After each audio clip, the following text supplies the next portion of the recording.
Hi, this is the Compass Podcast, finding the spiritual in the everyday. We're doing something a little bit different in this episode.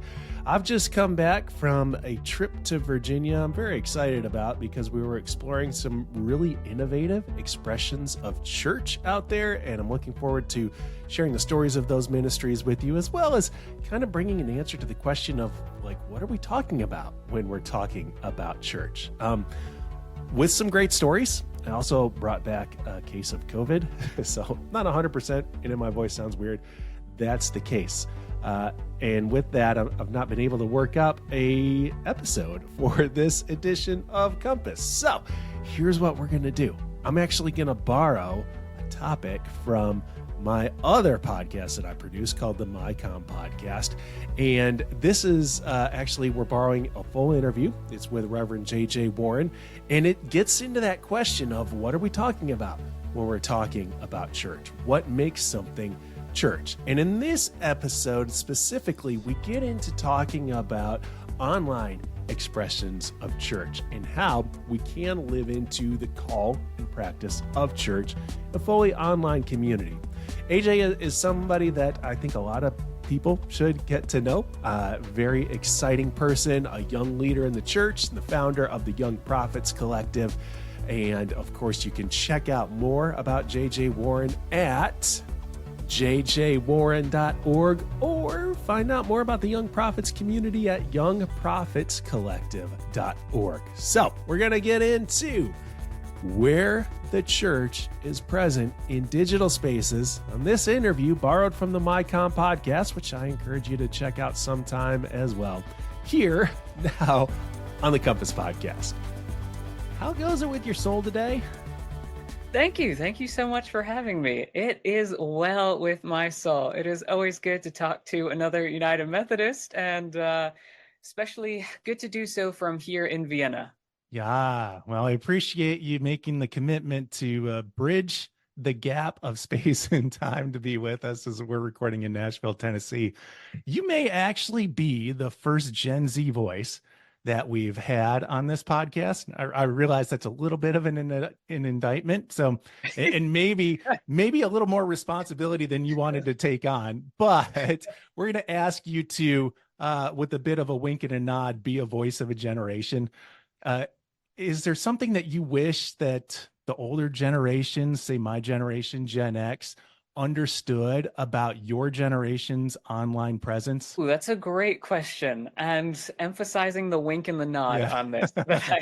A lot of times when I'm visiting churches around the connection, they say, what is the answer to get young people? Right. And I always have to caveat that, well, in my experience, and this is not speaking for all young people, I wish that older generations, and I think this has changed since the pandemic to a certain degree, but I wish certain older generations that didn't grow up with social media as an ingrained part of our lives understood that online spaces like social media and virtual churches are real and authentic communities for many of us.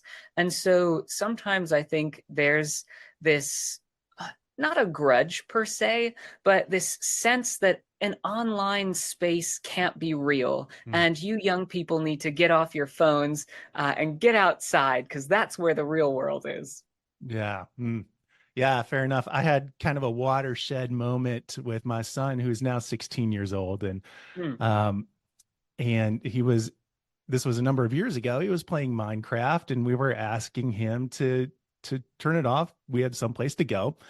And so finally, in frustration, I just ran into his room and I shut the Xbox off, and it elicited an emotional meltdown, not because I took something away from him, but because, as he put it, I didn't get a chance to say goodbye to my friends. And at that point, I realized that, in the same way, like, he wants me to leave the church building right after service is done, and I want to hang on and socialize. Like, this is what he was doing.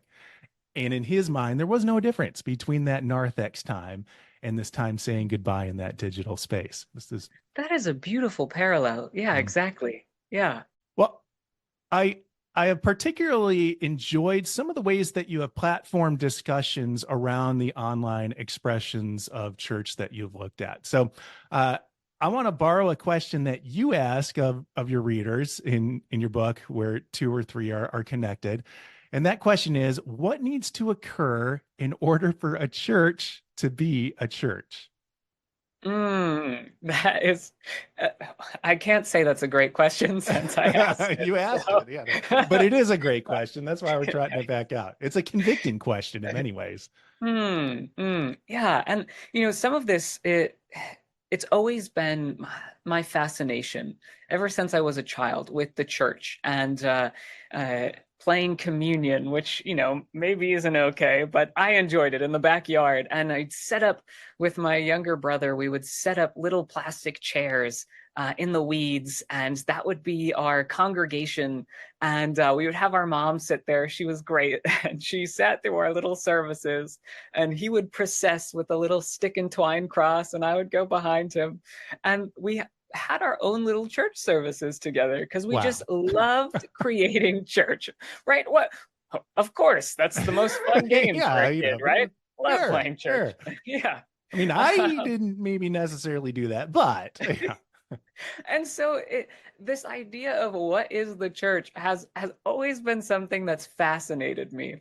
And so I think as I think about what does it require to be a church, the pandemic threw us into asking that question in ways that we should have been asking all along, but had the privilege of not having to ask in a lot of communities.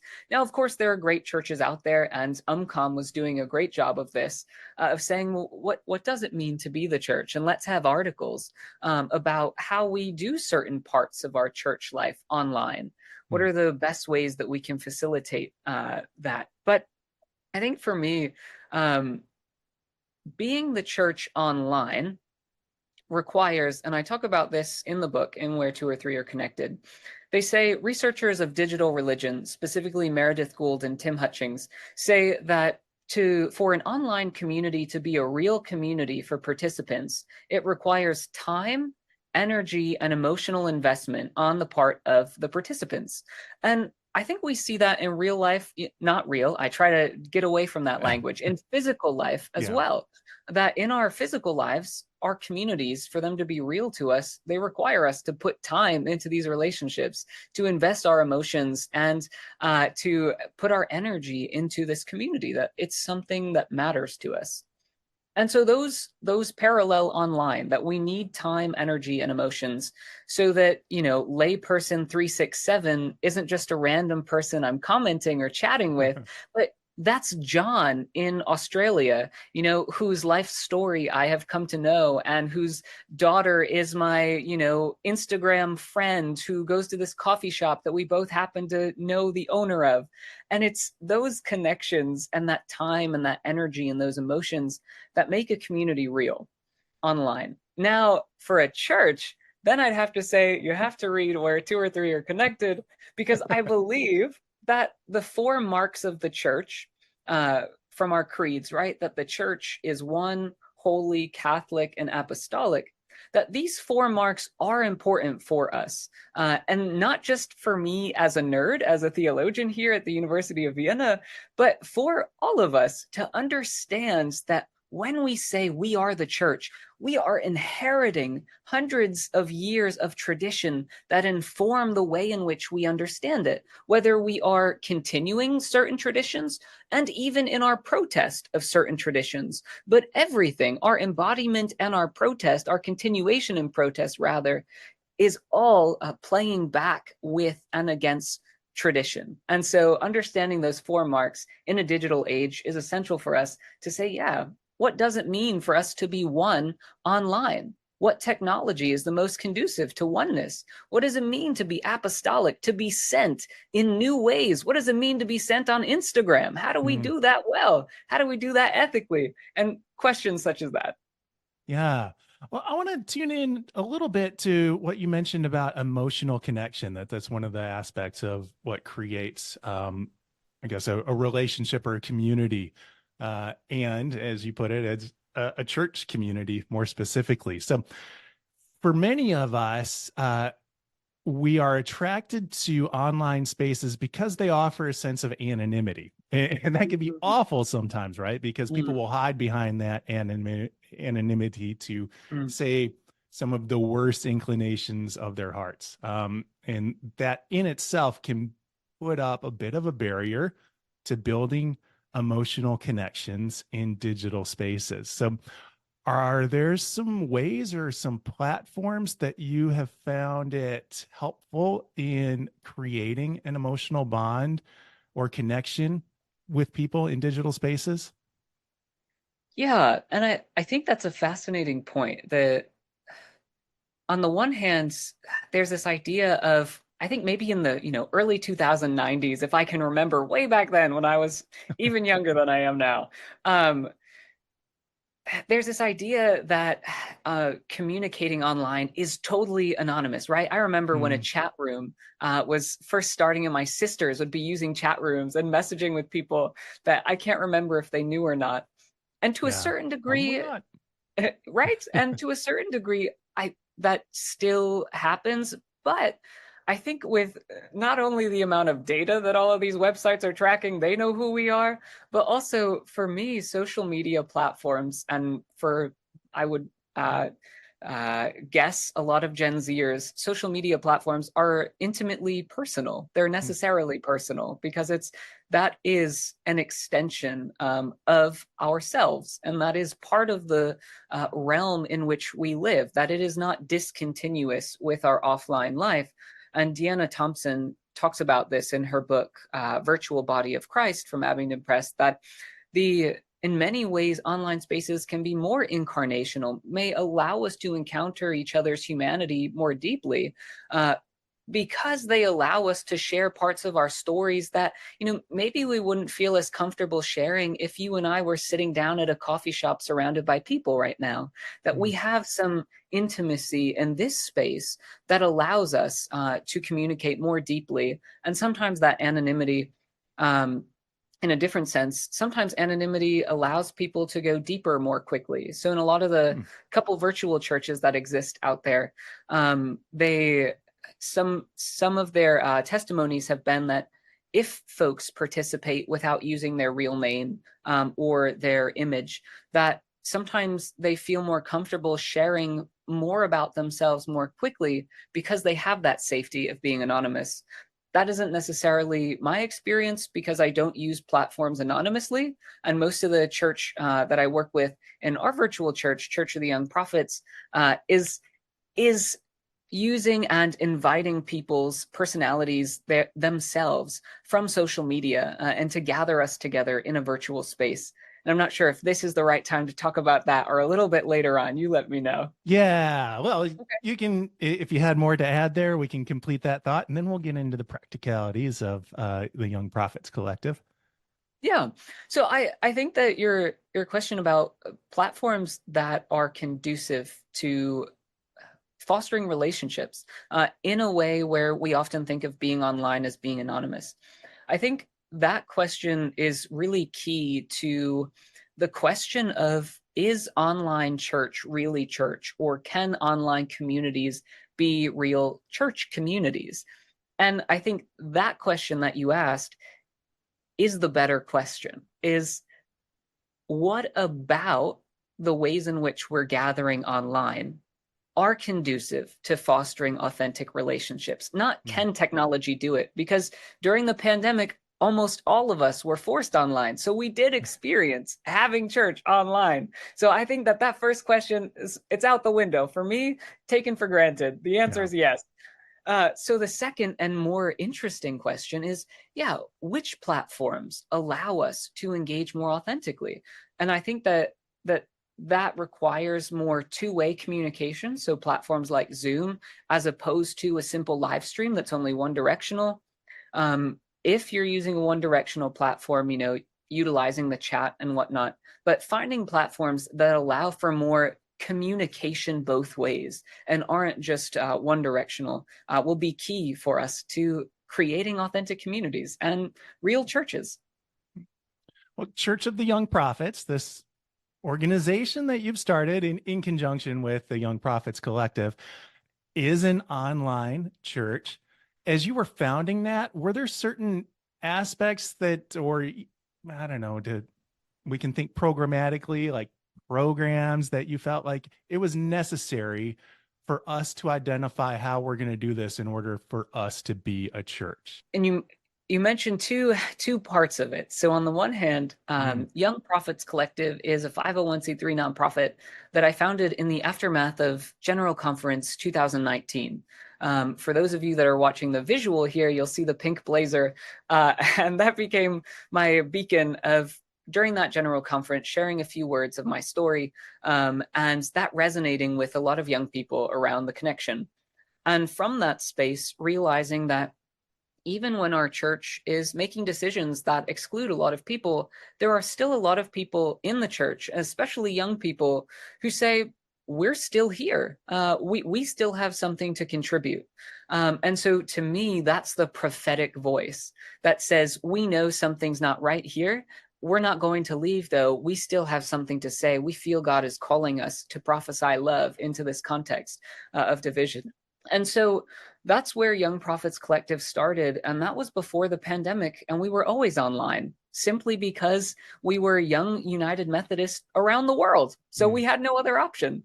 And so we'd meet on Zoom. We met over Slack for notifications for, talking about different topics and education. And slowly that evolved into a worshiping community, which is now supported by the New England Conference of the United Methodist Church, Church of the Young Prophets. Okay. When you were starting that Young Prophets Collective, did you envision that you were going to move into it being a worshiping community? Or did you have Not an at initial? All right, there was no vision for that. Okay. Not at all. At first, we were just a hodgepodge group of young people from around the world who said, how do we help churches in this time? How do we show that young people have a voice in the church?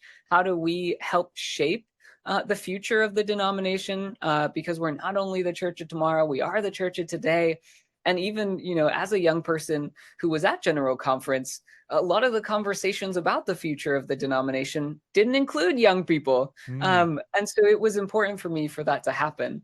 But then in the process of writing this book, and to do that, I interviewed United Methodist pastors around the world.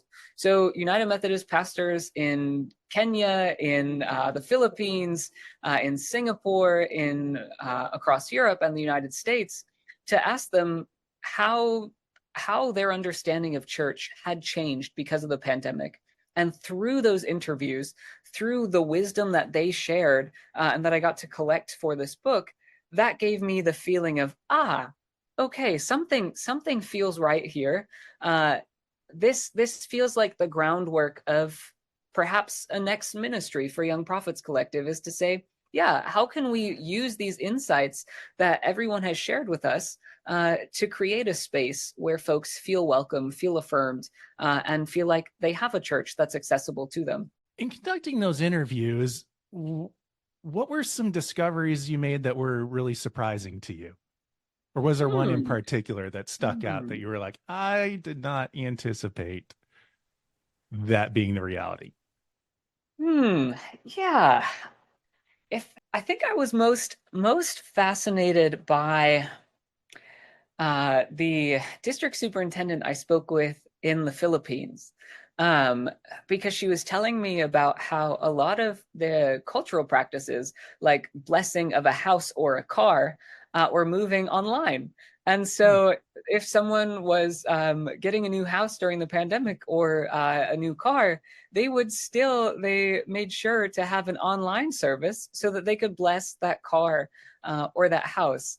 And that in her experience, she said, and I share this in one of the chapters, that it made the church more contextual and more personal for the members, that they felt like it wasn't just a place and a community that existed at one time in one place, but now the church, it's happening in their homes as they're watching the live stream or in the Zoom meeting. And it's not only being in worship, but it's also blessing the car together with more people in their home. And it involved so many different ways that brought them deeper into the community to provide meals in ways that they weren't doing before, to provide for their neighbors who weren't part of their worshiping community. So I think that was really interesting to me. Okay. We're talking with JJ Warren, author of Where Two or Three Are Connected on the Mycom podcast. JJ, again, going back to this collective that you've helped give life to, the Young Prophets Collective, and specifically the Church of Young Prophets. What inspired you to make the turn or make the addition of a worshiping community to this group that sounded like it was pulled together just as a meeting place for people who shared a common interest and common passion? How did that give rise then to this need of becoming a worshiping community, something that we might identify as church? Yeah, and as I was thinking about this, really and I hate to be self-promotional, but it comes back to the title of my first book, Reclaiming Church, with the United Methodist Publishing House, Abingdon Press. And seeing, I had no idea that really was, as we've already talked about, the idea of church has fascinated me ever since I was a child. And so reclaiming church and what it means to be church has been the path that's brought me to where I am, and the way in which I understand my ministry now as a provisional elder in the United Methodist Church is we are reclaiming, meaning to take the power away. This is the prophetic edge here, to take the power away from folks who use the church to harm. So, Methodists reclaim the term Methodist. Methodist was a slur, right? It was something that was used against us, as well as Bible moths. I'm glad Bible moths isn't the one that we reclaimed, right? That doesn't go so well on a t-shirt or a church logo. Yeah. So to reclaim, to take the power away from those who use the church to harm, and then to find something inherently affirming and liberating in the idea of church itself. That, hey, wait a second, church ought to be a community that, as Jesus said, is defined by our radical love for one another. And so Church of the Young Prophets grew as I recognized that a lot of young people are turned off by the church, are not religious because of so much harm that has been done in the name of the church. And so even entering a physical church is a barrier, not only physically for persons with physical disabilities, but also emotionally and spiritually for folks who have had those bad experiences with the church. So creating a space that sort of eased and lowered that tension as much as possible to say, okay, you don't have to step foot in that building that is physically and viscerally triggering for you or inaccessible. You can come to a place where you have more agency. So you have the opportunity at Church of the Young Prophets. We meet in a platform called Gather that I'll show you in a bit. But in this space, you have the opportunity to decide, will I turn my camera on or not? And that's totally okay to not. Will I turn my microphone on or not? And it's totally okay to not. Will I chat in the chat? Will I move my avatar close to other people, or will I stay on my own? There's a lot more agency for the individual intentionally to relieve that stress and that pressure and that anxiety that oftentimes comes with, okay, even when I go home to visit my mom in Nashville, am I going to go to this physical church where I'm locked in then for that good hour or more next to folks, and I feel like I can't leave, and I have less agency in this space, which for me as a Gen Zer, and as a queer person and a pastor is just not as safe for me. Whereas here it says, okay, if I'm uncomfortable, if someone says something harmful, or if I simply need a moment alone, I can close the tab, I can turn off my video, I can leave, and it's okay. Well, let's get into that digital space a little bit, because I think one of the barriers that we face in trying to transition our existence of the church community into a digital space is how we facilitate a sense of proximity to one another. And I think that you've come up with some ways of beginning to bridge that together. So let's take a look at what that looks like in your context with Church of the Young Prophets, if we can. Yeah, and I love how you said proximity, and you can see Church of the Young Prophets now, right? I can't. Okay. For the folks listening, you are now in my virtual office. It is a cartoon kind of style. Our folks say it's somewhere between Pokemon Go and or Pokemon style in Sims, that sort of vibe. And this is my virtual office here in Church of the Young Prophets. And what I love about the way that you frame the question is you said proximity. And to me, that's essential. This feeling that we are somehow, though we are in different places, and this comes back to the church's oneness, that somehow we are in the same place. Somehow we are next to one another. So this is my little office where folks come in throughout the week. And it offers this privacy. So I can still have one-on-one meetings and pastoral care with folks, just like I would in a physical church. And I feel like that's important to note out, that you can actually, like, one of the barriers in some virtual meeting spaces is that they are completely open air, right? And so within this space, you're able to say, okay, we can pull people aside and have a more intimate conversation in that space. That's very cool. Yes, exactly. And that's what I love about GatherTown over a platform like Zoom, for instance. And I don't get commissions from GatherTown here. I just love the platform. Is that it provides intimacy. So you'll notice when I'm stepping into a little seating area at our lobby. And so anyone who joins into our church here, our church campus, and the link is available on our website, youngprophetscollective.org. You'll find yourself here in our lobby.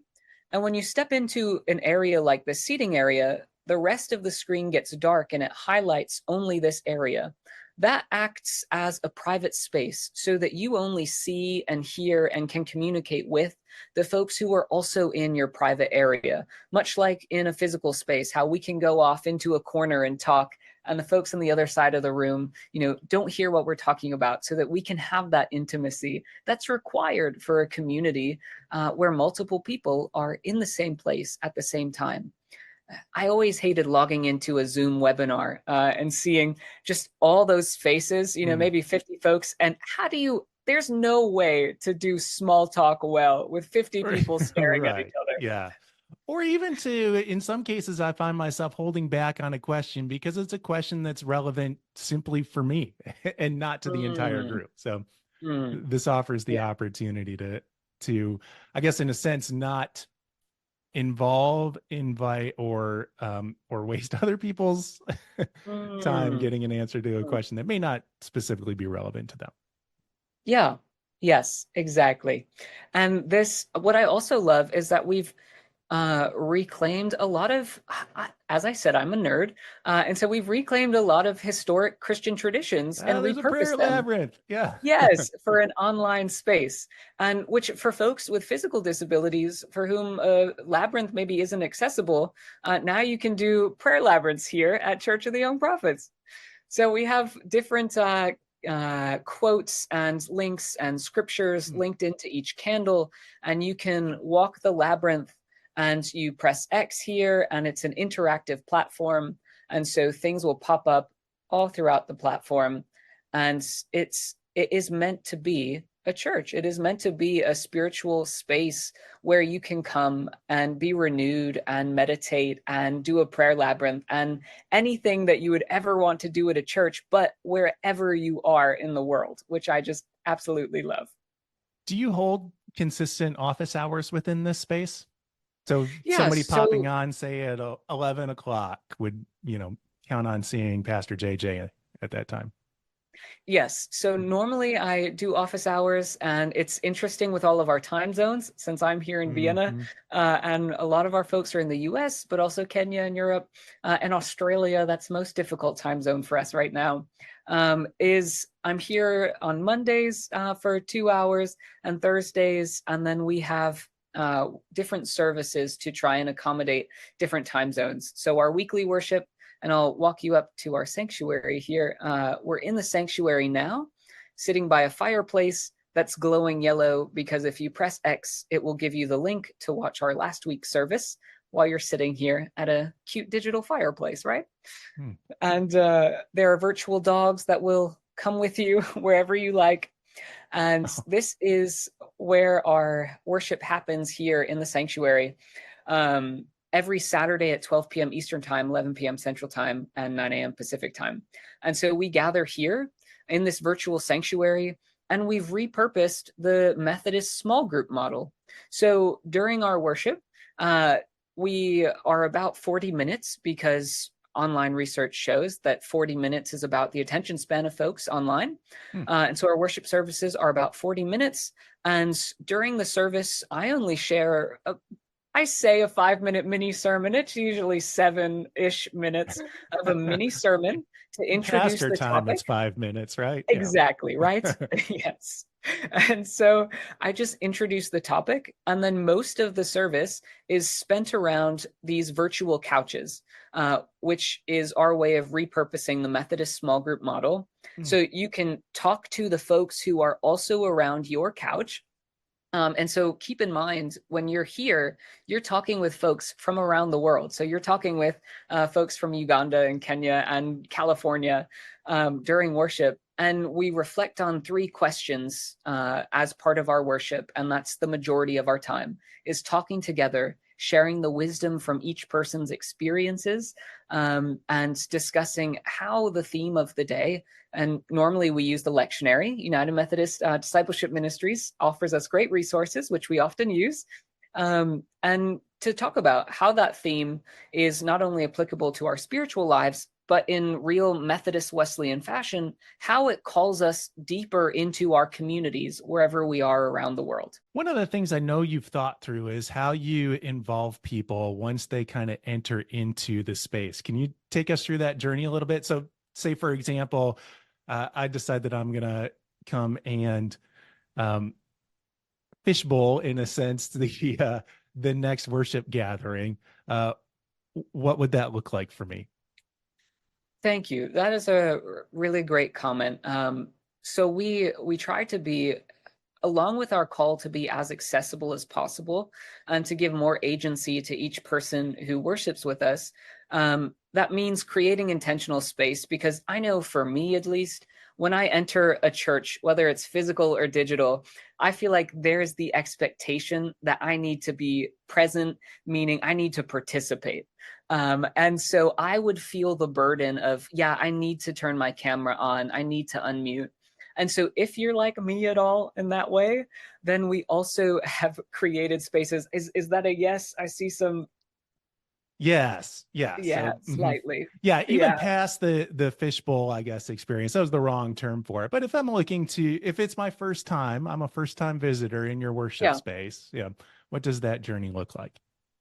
Yeah. So once you get in here and you choose, so you click the link on our website, youngprophetscollective.org. It says click here to access our Gather campus. Once you click that, you enter your name, your pronouns. You can edit your avatar to reflect any features that you would like it to have, including mobility devices like a wheelchair. And once you've done that, it'll say, welcome, who would you like to see? And you click on anyone who has greeter in their name. This is only for your first time in. If it's your first time visiting, that's how we keep the space safe from Zoom bombing, for instance, something like that. And so you click on someone who has greeter in their name, you're admitted, and you're welcomed into the space. And at that point, you can either turn on your camera and mic or not, and just put in the chat, hi, thank you for admitting me, or whatnot. Glad to be here.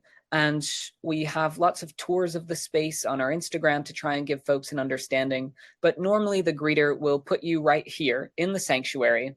And if at that point you'd still just like to be present but not participate, you can come to this couch in the middle that says quiet area.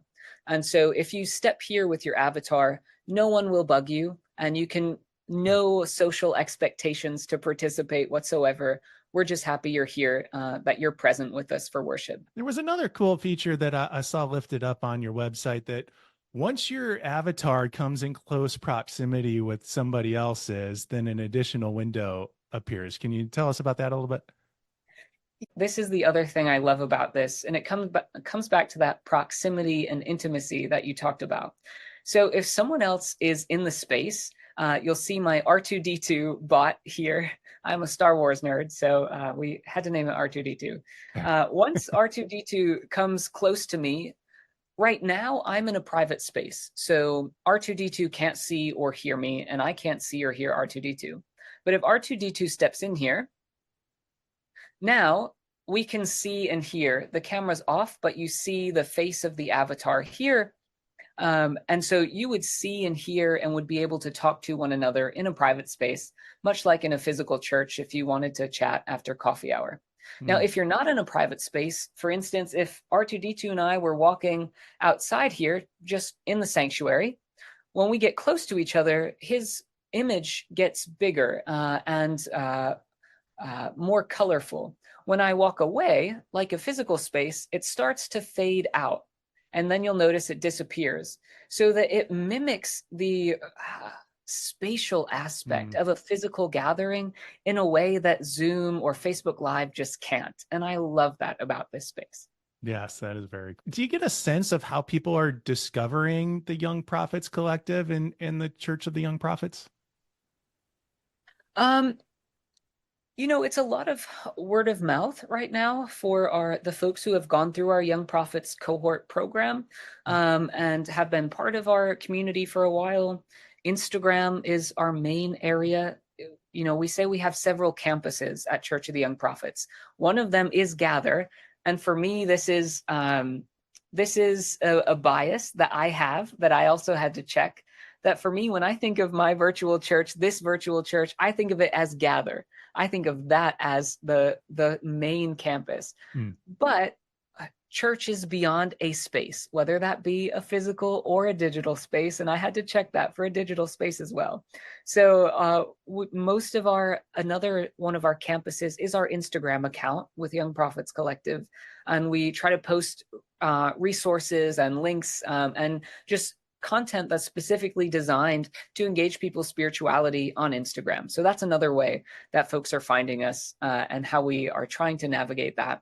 And we've used a couple other chat platforms as well, specifically Discord, which was new to me. Yeah, okay. And Discord can be cool because it's kind of the ever-present space. So it seems that the Gather is kind of been marked by, we have certain hours in which that space is occupied by other people, but the Discord is the always present. Is that kind of how you're using that Discord space now to kind of maintain some asynchronous conversations? Yes. And I love how you said ever present. That was my difficulty with Zoom worship, was that you join it and then it disappears. It's gone. There's no sense of space that I can come back to. And that's one of the reasons I love Gather is, and a lot of our folks will use physical language of, I'm going to church. I'm entering the sanctuary. And it is a space that is always there. So even if we don't have a worship service happening or office hours, everyone, once you're admitted the first time, you become a member and you're able to come back whenever you'd like, so that you can, go to the labyrinth. You can play games on our rooftop lounge with a friend who happens to also be there. To give that sense of ever-present space to go to. But then for the asynchronous conversation, like you said, Discord has really become our second primary campus. And I did not know Discord. So if you have not heard of it, folks, that is A-okay. I am new to it. People in the community said, we have to have Discord because we have a lot of gamers. And so I had to learn very quickly how to use it. But it really is, that is one of the spaces where we experience church the most, where we have conversations throughout the week, where the worship questions are shared and people can chat in a thread, where we have a prayer channel, we have spiritual resources so folks can find different activities online and can just chat and share what's going on in their lives with one another in a way that is intentional, so that it's not random online strangers, but we intentionally have an introductions channel where once you're added to our Discord server, you're invited to share a little bit about yourself in a designated channel for introductions, so that if a new person comes in, they can look through this channel and say, yeah, I know Ryan. He's that guy that works at Mycom, that really cool pastor that's in Nashville. And questions can become more personal and more intimate of, how's the weather in Nashville? Instead of, hey, Discord user 76. Yeah. That was about you. Yeah. Yes. Cool. Yes. Well, I appreciate you leading us through the whole experience. I do have one more question for you, JJ. If JJ of 2024 were to send a message back to JJ of 2019 or 2020, the JJ who was kind of lifting off the ground the Young Prophets Collective, what is one piece of advice that you might give yourself? Maybe avoid doing this. It's not fruitful, or, definitely get to doing this as soon as possible. Yeah. I think I would tell myself to rest, that it is okay, and that things will evolve, and that communities will take shape naturally. It takes intentionality, but it doesn't take all of my energy.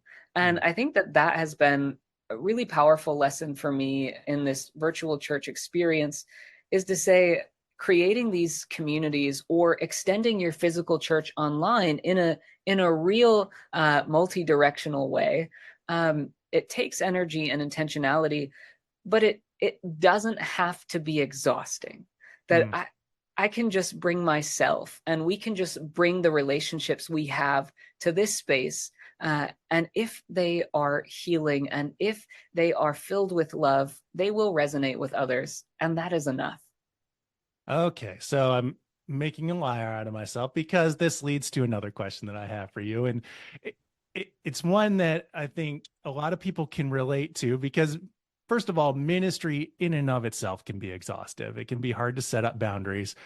Digital ministry can be a little tougher to set up some of those boundaries because of the always on aspect of it, right?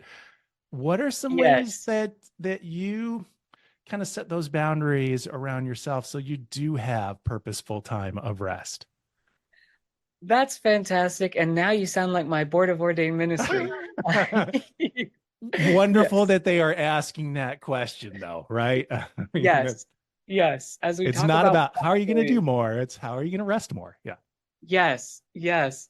And right, the potential pitfall of, okay, as a Gen Zer, most of my life is online, and now church is online. Where's the separation here? Is there any separation? How do I still set boundaries? Whereas before, maybe it was, I'm not going to go to the church office on these days, but maybe you'd still get phone calls and emails. But in this way, what I've tried to do is to identify platforms that are mostly for ministry for me, and platforms that are more private. So, for example, most people in the church community don't have my phone number, so that is not an option for texting. The way that they can contact me for church-related or ministry-related things is email or Discord.